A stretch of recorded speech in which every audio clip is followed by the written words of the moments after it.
From just outside the Centennial Regional Arena, in a few hours, the Brooks Bandits will be coming out this door, loading up the bus and getting set for Game 4 of their AJHL South Semifinal in Drumheller against the Dragons. I'm Tyler King alongside Nathan Crosby, and Nathan, I don't think either of us expected a 6-1 Game 3, which is what we got last night.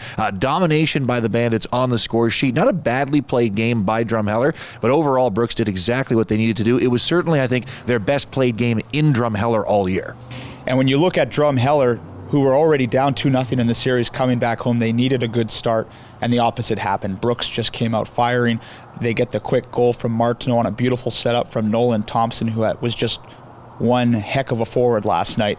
And then you have Nathan Plessy from center ice score on a bouncing puck that you feel for goalie Hunter Verostic, that he's unable to control, and it goes in, and just like that, 3 minutes into the hockey game, Brooks leads 2-0, and that really just took the wind out of the sails for Drumheller. And to their credit, they didn't go away. It turned into a decently competitive game, but especially the second period, the Bandits' penalty kill, which has been so strong in the playoffs, they get 2 shorthanded goals in that period, and to put it away, and that was all she wrote. The shorthanded goals were really the story. I mean, the Bandits now have 4 of those in this postseason, and they only had 2 in the entire 60-game regular season, so something's going a lot better for them when it comes to being down a man. They're perfect on the PK, haven't allowed a power play goal in this series either, and when you're up against the number 2 power play in the AJHL in the regular season, which is what Drumheller was, that really speaks a lot to what their personnel have been able to do, and that's including times where Arnaud Vachon or Jake Tice, some of their best penalty killers, have been in the penalty box, or when Jacob Lapointe couldn't play. When they have all of those PK personnel, it's a real tough nut to crack.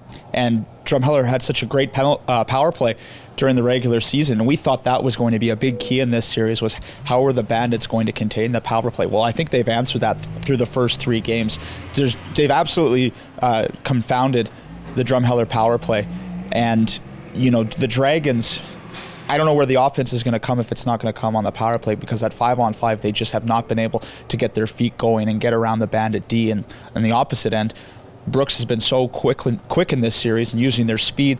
Drumheller's had a real tough time stopping them from coming into the O-zone and setting up and getting the legs moving and the speed, and that has been a big key in the series. That said, there have been some lopsided scores in this one, but Game 4 is very unlikely to be that. For Drumheller, they'll be, we'll use all the regular cliches, digging deep and emptying the tank, as it were, and they have the talent to certainly challenge the Bandits tonight. But from a Brooks perspective, as much as it's tough to play desperate hockey when you're up 3-0 and you've got 4 chances to end the series, the Okotoks Oilers are up 3-0 on Camrose right now. There's a good chance Okotoks could close out their South semifinal in 4 games. So if you want to set yourself up best in the long term, really you can't afford to procrastinate when it comes to playoffs. And if we do require a Game 5, there's going to be 2 days off before we can get to that, which would be on Friday in Brooks at the CRA. For both teams, I think there ought to be some urgency from the opening puck drop tonight. I think so. I think if you're Ryan Papuano, Scott Cunningham, the coaching staff of this Bandit team, the message will be finish him off tonight. You don't want to play a Game 5. The South Final